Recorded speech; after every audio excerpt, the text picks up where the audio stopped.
history-dusty textbooks, long-gone dates. Yeah, sometimes. Yeah. But sometimes, it's full of surprises. Like the stories of two women, completely different worlds, centuries apart. But their lives, shockingly similar turns. That's our deep dive today. We'll explore ancient Sri Lanka's Queen Anula. This woman ruled with cunning and, well, let's just say a very firm hand. And Dame Alice Cuyler, 14th century Ireland, she became the nation's first convicted witch. Was she really summoning demons or was something else going on? Buckle up, we're time traveling. First stop, ancient Sri Lanka. A kingdom in turmoil, rulers dropping like flies, then there's Anula seizing her moment. The Anuradhapura kingdom, powerful force in Sri Lankan history, and it was a very volatile time. You're right, Anula's ambition during this time was key. It's often during instability that we see power dynamics shift, creates opportunities for those willing to take them. Anula. Oh, she wasn't shy about taking charge, was she? She went through husbands like most people go through a Netflix queue. And not just royal divorce, some met rather untimely ends. Dare I say suspicious, even? The Chronicles. They don't hold back on her methods, let's say that. Poison was, shall we say, a recurring theme. But there's this other detail about Anula's husbands I find fascinating. She didn't always replace a king with another king. Some husbands, actually from the lower classes. Wow. That's a statement. Imagine elevating someone outside the traditional ruling elite. What were her motivations? A strategic play for power, securing loyalty from unexpected places, or something else entirely? It's a question that keeps historians guessing, even now. On one hand, it challenges that traditional story of Anula, that she was simply power-hungry, obsessed with power for power's sake. Choosing husbands from the lower classes could have been shrewd. A political move, consolidating her power base, securing the allegiance of those usually excluded from influence. Adds a whole new layer, doesn't it? Very. Defying not just expectations of her gender, but the whole rigid social structure. Really makes you think what else is hidden beneath the surface of these accounts. Precisely, and that's where examining the sources is so important. Our primary source for Anula, the Mahavamsa, a chronicle written centuries afterward, and it was written from the perspective of... Hold that thought. We'll be right back. Quick break, then we'll discuss this Mahavamsa. What it tells us or doesn't about Queen Anula.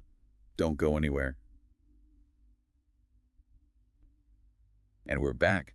Right before the break, we were talking about Queen Anula and those eyebrow-raising choices she made. Shook things up in ancient Sri Lanka, that's for sure. But you mentioned the Mahavamsa, our main source for her story. What's the catch? Well, it's key to remember. The Mahavamsa, valuable, yes, but it was written from a certain perspective. Buddhist monks, centuries after Anula. So a bit of bias baked in. Makes sense. Victor's writing history and all that. Precisely. The Mahavamsa, it portrays Anula's death dramatically, to say the least, their account. Overthrown by a rival king, out for revenge, and her end, burned alive in her own palace. Wow, talk about going down in flames.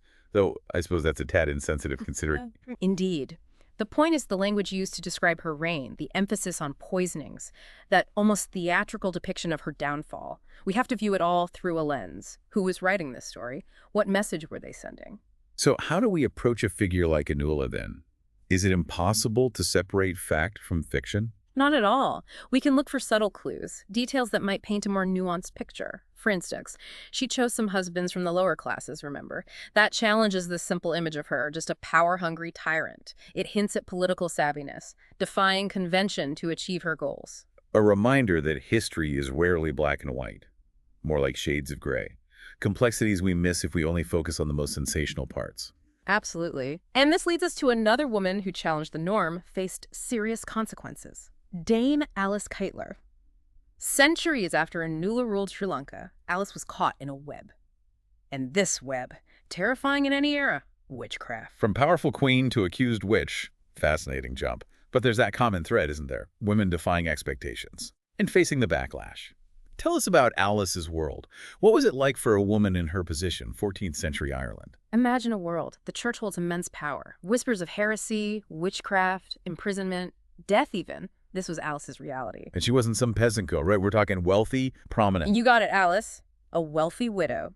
And she outlived not one, but 4 husbands. Each time. Inheriting their wealth. Now, even today, that might raise eyebrows. But back then, made her a target. Especially with the church on high alert.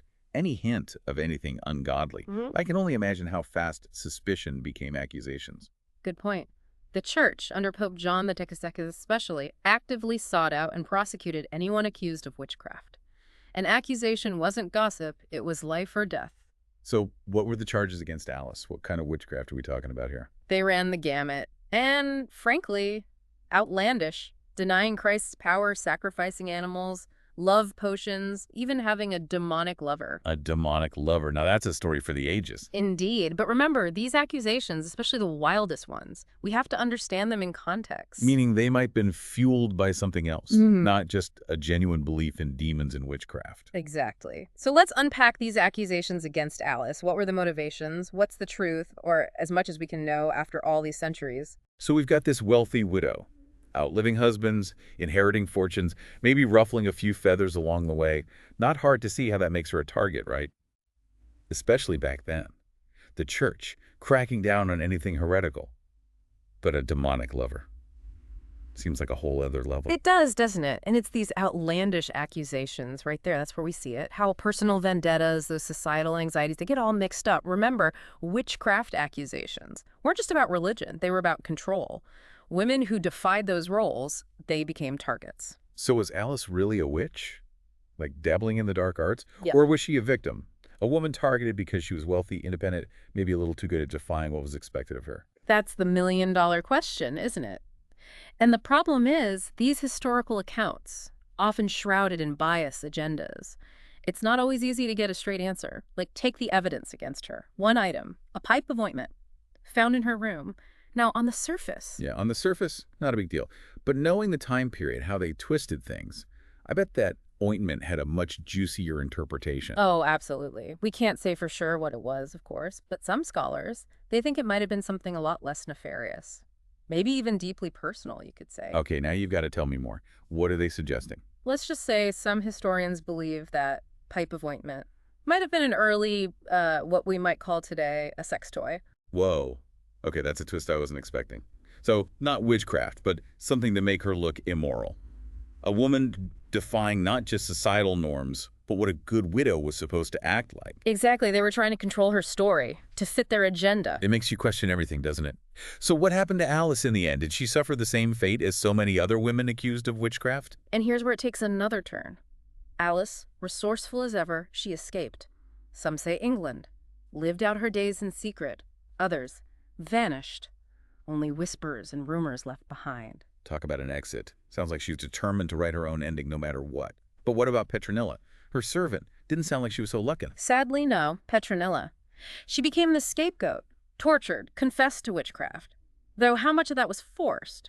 Impossible to know. She was burned at the stake. It's awful. It reminds you, these witch hunts, they weren't just abstract ideas. Real people suffered. Accusations, used to punish the vulnerable, even when those accusations, completely bogus. So we have these two incredible women, Anula and Alice. Worlds apart, centuries between them. But their stories, they resonate, don't they? Both defied expectations, grabbed power in a world that wasn't too keen on women doing that. Yeah. And in the end, brought down by accusations, shocking accusations. It's true.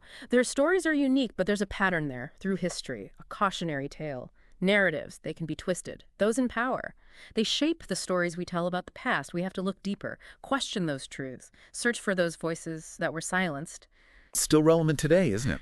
We might not have poisonings and witchcraft accusations in the same way, but that grab for power, trying to demonize anyone who challenges the way things are, timeless, universal. Absolutely. And just like with Anula and Alice, it's those details, right? The ones that seem the most out there, the ones that make you stop and say, really, those are the ones to pay attention to. Because those are the details, as we've learned today, that can really blow things wide open. Yeah. Hidden agendas, assumptions challenged. We get a glimpse into the past, way more complex than we thought. Precisely. So next time you hear a story, a historical story, and it seems unbelievable, almost too crazy to be true, remember Anula, remember Alice, ask yourself, who's telling this story? Why? And could there be a whole other side waiting to be heard? Be skeptical, dig deeper, question everything. And on that note, we'll leave you to ponder the lives of Anula and Alice, villains, as history sometimes paints them, or complex, ambitious women punished for daring to break the mold. A question for the ages, really. And a good reminder that history isn't some closed book. It's open to interpretation, always, and full of surprises. Thanks for joining us on this deep dive. We'll be back next time. Another journey into history's hidden corners.